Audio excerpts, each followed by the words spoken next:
Él prometió regresar. En aquel tiempo mi pueblo conocerá mi nombre, porque yo mismo que hablo estaré presente. Ante nuestros ojos se ha cumplido lo escrito. Los que miraron a Él no serán avergonzados. Pronto veremos su transformación. Aquí está Jesucristo hombre.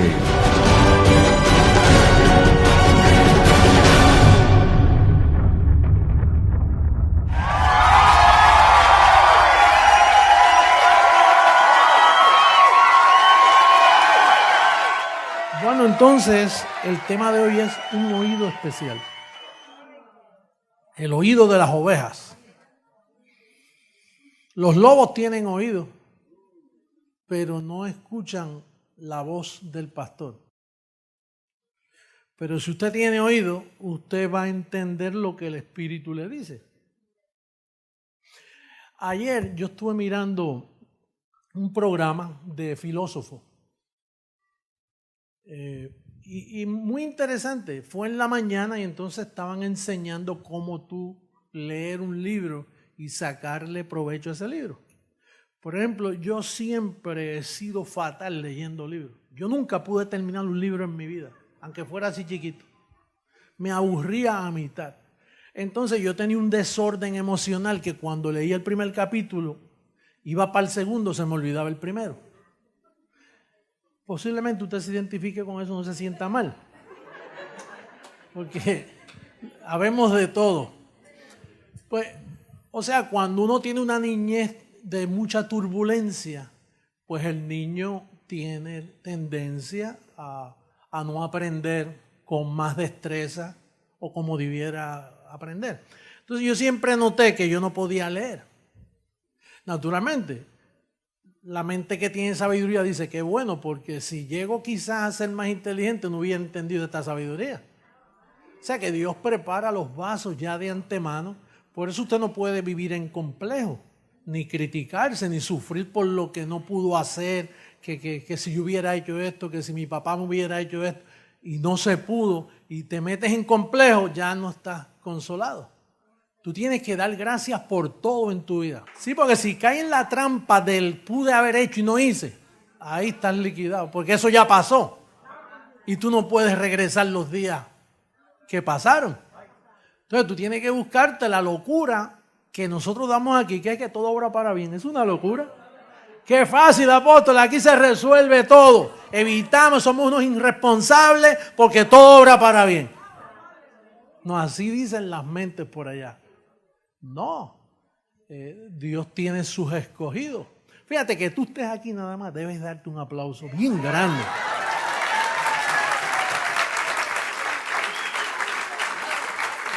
Porque mira, hay gente que no pueden estar aquí. ¿Tú ves algunas sillas vacías aquí? ¿Verdad que hay algunas vacías? Claro. Y sin embargo hay unas sinagogas por ahí que no saben ni sumar 2 más 2. Yo no me explico. Y están llenitas porque son gente, como Pablo les llamó, perros religiosos. Gente que no piensa. Y entonces donde quiera que ven una cruz, ahí se meten. Es una iglesia, eso es bueno para mis hijos y para el futuro mío. Ahí se meten. Y no saben dónde se están metiendo, imagínate. Si no tienen sabiduría. Entonces yo estaba oyendo a estos filósofos y en verdad que saben. Ellos saben porque estaban dando unos cortes, porque usted sabe que el conocimiento es conocimiento en cualquier materia donde usted se meta. Y entonces conforme al maestro y a la persona que te enseña, tú puedes desarrollar destreza en lo que tú desarrolles. Y entonces yo vi que era interesante. Pero entonces vino una vocecita y me dijo, ¿y por qué? Perdóname, esos filósofos leen todos los libros que aparecen en el mercado, especialmente los de reputación. Cualquier escritor nuevo por ahí, ellos tienen lucha con esos libritos. Pero si el hombre ya tiene un historial en literatura y tiene un doctorado en literatura y sabe escribir y sabe componer el epic ese que le dan para que sea interesante, ellos cogen esos libros, sea en inglés, en cualquier idioma, lo cogen, porque de ahí ellos desarrollan su filosofía. Y entonces yo oí una voz que me dijo, ¿y por qué no pueden leer un librito tuyo que eso lo leen en media hora? ¿Por qué un libro ahí no pueden desarrollarse? ¿Sabe por qué? Porque el conocimiento que se registra aquí, en este ministerio, es un conocimiento que solo un género, una raza que venía puede escucharlo.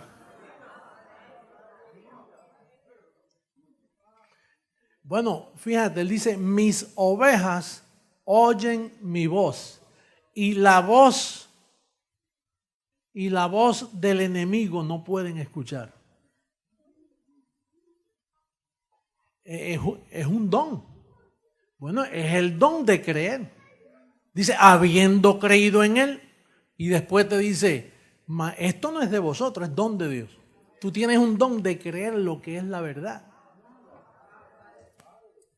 Y si esta fuera la mentira, ¿por qué otros no pueden venir aquí y decir, mira, esto es mentira? Porque es que ellos no pueden ni entender la mentira nuestra, que ellos dicen que es mentira. Ellos no saben cómo decir que es mentira. Mira qué complicada está la cosa. O sea, esto es mentira. Ahora dice, ok, pues enséñame dónde está la mentira. No puedo. Esto a mí me tiene, mira, como dicen por ahí, patidifuso. Yo digo, O sea, estamos en mentira. Ellos no pueden decir dónde es que está la mentira. Pero ellos dicen, tampoco saben si tienen ellos la verdad. Sí, te digo, eso está. Vamos a ver la primera carta a los Corintios, capítulo 2, verso 12, para ver de qué estamos hablando.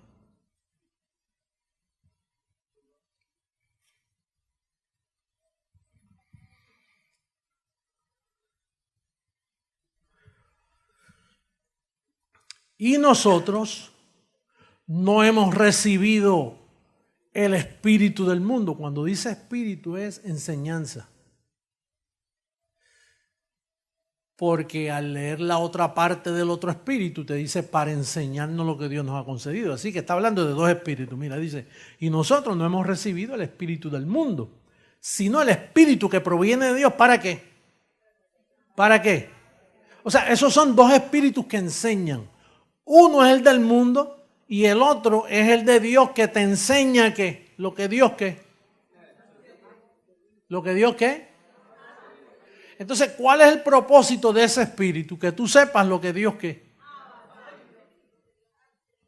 Ahora, si tú recibes el espíritu del mundo, y el espíritu del mundo no son demonios con tarros así, no, está hablando de espíritu de enseñanza. El espíritu del mundo es el espíritu de la lógica que tienen los pastores de hoy. Ellos logiquean con la misma palabra de Dios. Y te dicen, bueno, ojo por ojo, diente por diente, tú la tienes que pagar, si peca te pierdes, el diablo te lleva, te suceden mil cosas. Con el espíritu del mundo ellos no pueden entender, no pueden dividir, no pueden trazar lo que es la verdad. Y eso es un espíritu que si ves el capítulo 1, verso 21, mira lo que dice. Esto es para el que tiene entendimiento que puede oír. Oiga, esto es un centro de educación. Esto no es para que usted venga ahí y déjame ver qué dijo el sermón. Estos no son sermones. Son esa gente que va a la iglesia los domingos para entretener la mente. Para darle un sobo a sus conciencias. Fui a la iglesia, me estoy portando bien. No estamos hablando de eso aquí. Sí, porque hay gente que va a la iglesia para decir, oye, le demostré a mi familia que fui a la iglesia. Estoy dándole buen ejemplo a mis niños que fui a la iglesia. Eso aquí contrario, los niños te descubren y dicen, tú no eres un hipócrita. Aquí los niños piensan, por eso se les conoce como la superraza.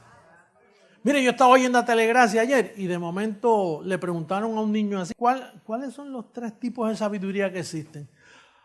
No, de poderes, 3 tipos de poderes. Y yo dije, 3 tipos de poder. Y yo dije, espérate, que se me olvidó a mí, espérate. O sea, que eso lo enseñé yo.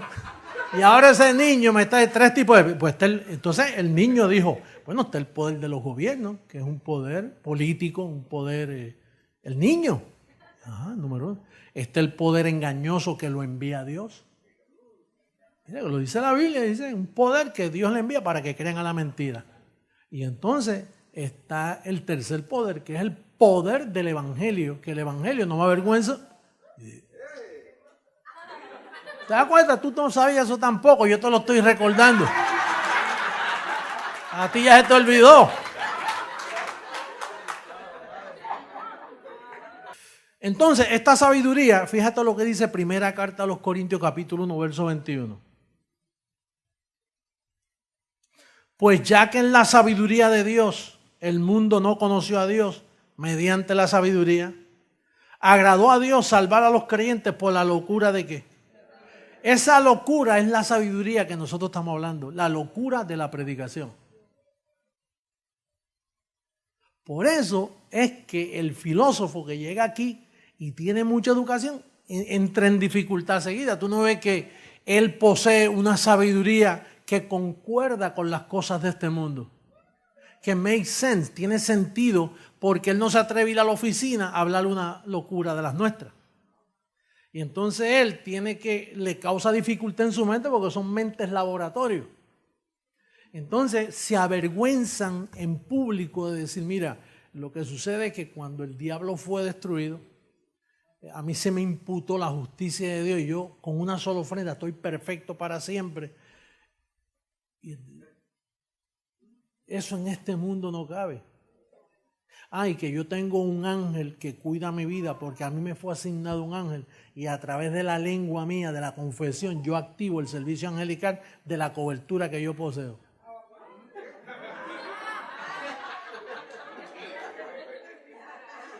Entonces tú dices en la oficina, mira, inmediatamente dice, no lo invite a la fiesta, margínalo. Pero a los que nos gusta esta locura, no tenemos dificultad.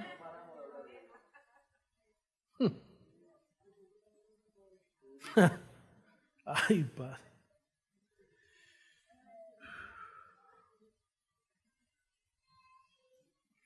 Es que esto es una forma de interpretación no antes divulgada. Conocida sí, pero propagada no.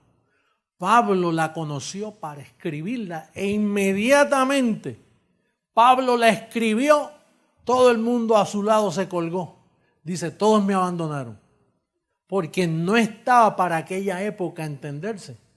Sino que Pablo la escribió y él mismo dice, después de mi partida, vienen lobos rapaces, que son estos filósofos y doctores y gente muy decente en la sociedad. No malentiendas el término lobo rapaz como un lobo con dientes. Porque ese es el problema que hay en el idioma figurativo bíblico. La bestia. La bestia es un hombre quizá guapo, elegante. No, yo no estaba hablando de mí.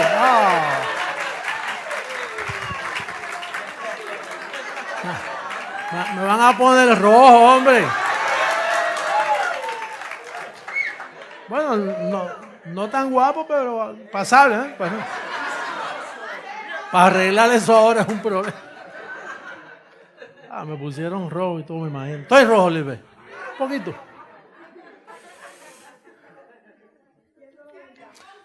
Entonces,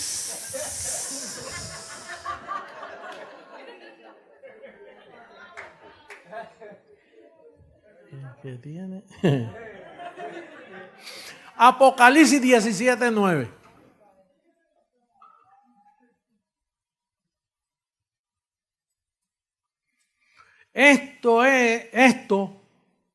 Esto para la mente, diga mente, que tenga, para la mente que ¿qué? Y si la mente no tiene sabiduría,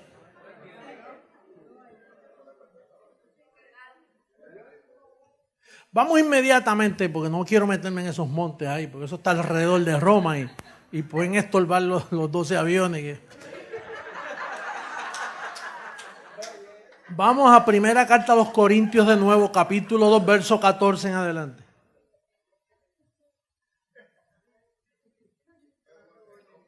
Primera carta a los Corintios, capítulo 2, verso 14 al 16.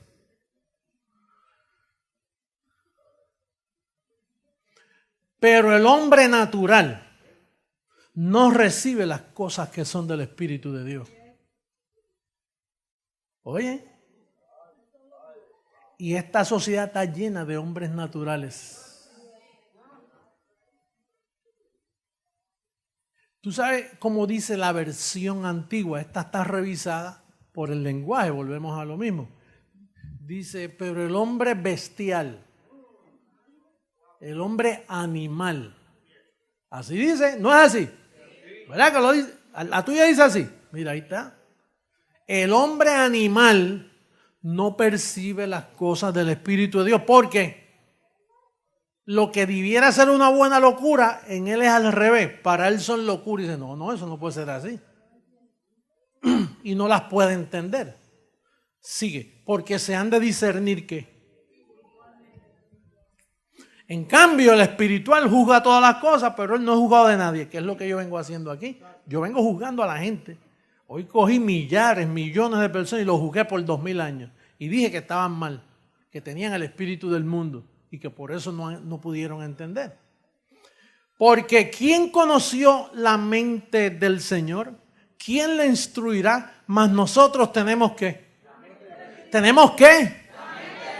¿Y qué dice Apocalipsis 17:9? Esto para la mente que tiene sabiduría.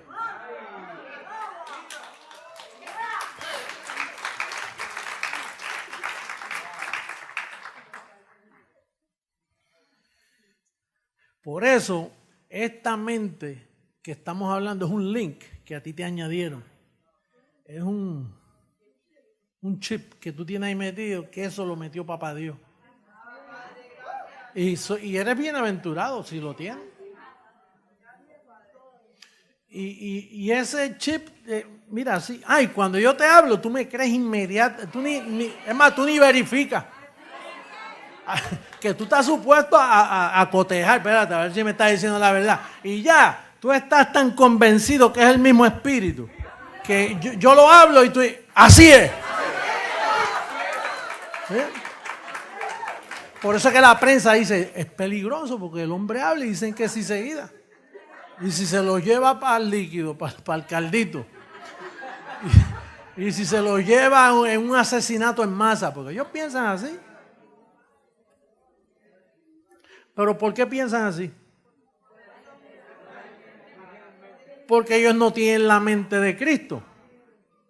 No tienen el conocimiento. Fíjate cómo Pablo se lo presentó a Timoteo. Primera carta a los Corintios, capítulo 4, verso 17. Por esto mismo os he enviado a Timoteo, que es mi hijo amado y fiel en el Señor, el cual os recordará mi proceder en Cristo. Oye esto, de la manera que enseño. Eso es una manera. Tú sabes que yo siempre me preguntaba, si yo no tengo estudio y yo no tengo mucho conocimiento y no puedo ni estudiar ni leer un libro, no tengo la capacidad, no fui formado así. ¿Por qué yo he desarrollado una forma de enseñanza que convence a tantas millones de personas? Pero es la forma de enseñanza. Porque yo veo mundialmente, cuando escriben en los correitos esos que llegan, en el mejor día de tu vida. Esos son términos nuestros. Ordenando nuestros pensamientos, términos nuestros. Celebrando la muerte de la muerte. Váyate, eso lo coge alguien, celebrando la muerte de la muerte. Y eso para ti es una locura rica. Entonces hay una forma de enseñanza. Y esa forma de enseñanza es un fundamento, un espíritu, un evangelio, un proceder. Mira cómo sigue diciendo Pablo ahí. Dice que es poder también esa forma de enseñanza. Volvemos al mismo verso, al 18 creo que es ahora. Mas algunos están envanecidos, como si yo nunca hubiese de ir a vosotros. O sea, que le cambiaron la forma de enseñanza. Pero iré pronto a vosotros si el Señor quiere. Y conoceré no las palabras, sino el poder de los que andan envanecidos. Porque el reino de Dios no consiste en filosofía, en palabras vacías, sino en qué. O sea, porque mira, las palabras son palabras, pero hay unas palabras que tienen una forma de enseñanza que es diferente a las demás palabras. Yo siempre he hablado aquí de la unidad del Espíritu, porque la unidad del Espíritu es mantener esa mente así. Si tú y yo tenemos que proteger que la mente no se salga de ahí, porque esa es la unidad. Mira lo que dice Efesios capítulo 4, verso 1 al 3. Cómo tú tienes que guardar, tienes que ayudarme a esto. Yo pues preso en el Señor, os ruego que andéis como es digno de la vocación con que fuisteis llamados, con toda humildad y ¿qué? Y mansedumbre, soportando con paciencia los unos a los otros en amor. Solícitos en guardar la unidad de JH. Si tú no guardas eso, se nos cae todo al piso. Mira, un cuerpo, un espíritu, como fuisteis también llamados en una misma esperanza de vuestra vocación. Un Señor, no tres, una fe, un bautismo, un Dios y Padre de todos, el cual es sobre todo y por todos y en todos. Yo siempre le he hablado a ustedes aquí de los ejemplos de las hamburguesas. Y no voy a mencionar la gente que venden hamburger o hamburguesas en Estados Unidos porque le estoy dando una promoción gratis. A menos que me envíen 1000 hamburguesas para acá ahora. Y paguen con eso. Pero igual las bebidas. Tengo que mencionar las colas. Hay muchas colas. Pepsi Cola, Coca-Cola. Hay muchas. Usted sabe las peleas de familia que han habido en esas corporaciones para mantener ese líquido con la misma soda. Y para mantener, porque entonces, como son familias, y usted sabe que en la familia siempre hay alguien que se cree que se la sabe toda. Y dice, no, si hemos logrado esto, vamos a cambiarle este sellito aquí, vamos a ponerle esto acá. Y entonces los más ancianos de la familia dicen, mira, hasta aquí este producto ha vendido, no vengamos con cosas nuevas que se nos puede caer el kiosco. Y entonces a veces tienen que ir a votación, mayoría, hasta que votaron 6 contra 2 o 6 contra 1 y el que dio la idea se fue atribulado del lugar. Ustedes aquí que se creen que se la saben todos, estos son unos viejos, yo soy un hombre joven, la juventud ha cambiado, pero sí somos viejitos, pero esto todavía produce millones y no vamos a arriesgar que por tu juventud tú me cambies la Coca-Cola y me le metas un sabor a caramelo.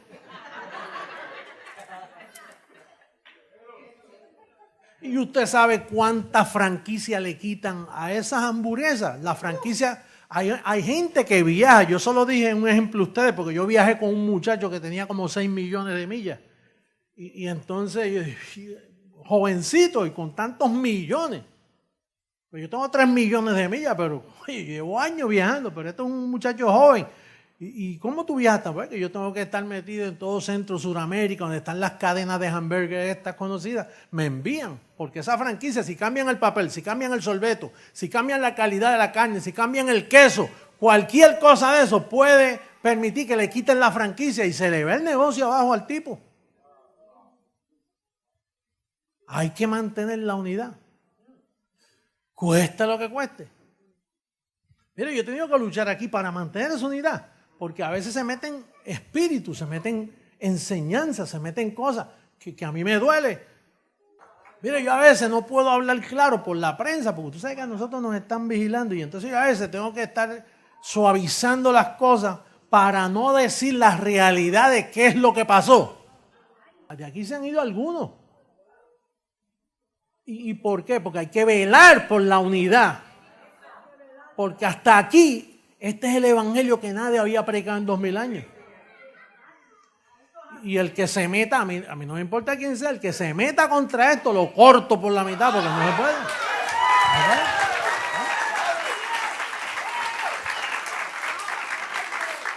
Imagínate, yo tengo que proteger el manicomio. Si tú me sanas a los locos, me quedo sin trabajo.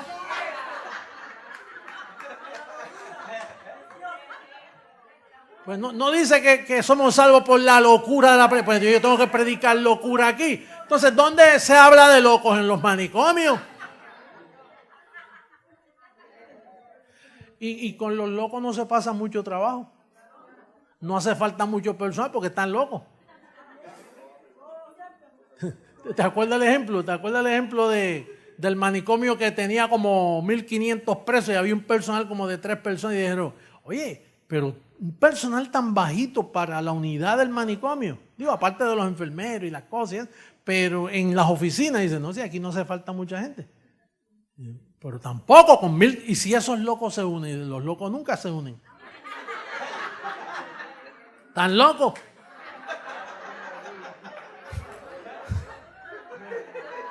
A los locos tú los mantienes sencillamente ahí porque están locos. Y entonces este ministerio representa la locura de Dios. Y entonces hay que guardar esa locura porque esa locura es la que te da reposo y te da paz y te da herencia. Imagínate. Imagínate que esa locura, cuando a mí me dicen, mire, y que dicen por ahí que usted no va a morir. Yo si me quedo mucho tiempo aquí se muere cualquiera, porque esta carne. Y lo que eso trata de decir es que la inmortalidad, cuando esto mortal se vista de inmortalidad. ¿Pero y qué es eso? Y dice, bueno, eso es lo que predican ellos. Todos los cristianos por ahí que dicen que son cristianos, dicen que un día, lo único que ellos están esperando es que Cristo venga volando como en una nube y que se los lleve yo no sé para dónde. Y entonces nosotros creemos lo que dice la Biblia, que para entender la venida del Señor, la segunda tiene que entender la primera. La primera vino ¿cómo? Enseñando. No, que Él vino en un pesebre. Mira, ahí lo importante no fue el pesebre ni el tiempo que pasó con María. Ahí lo importante fue cuando la paloma dice, este es mi hijo amado, y ahí comenzó el ministerio. Y ahí el ministerio comenzó. ¿Y cómo comenzó? Mira, enseñando. Es necesario que como Jonás estuvo en el vientre de la ballena, yo también, y así enseñando para vencer la muerte. Pues entonces, ¿cómo tú vas a entender la segunda venida? Tenía que aparecerse alguien enseñando lo que estamos hablando aquí. Y eso tú tienes que protegerlo. Bendecidos con toda bendición. Qué locos son ustedes. Están bien loquitos.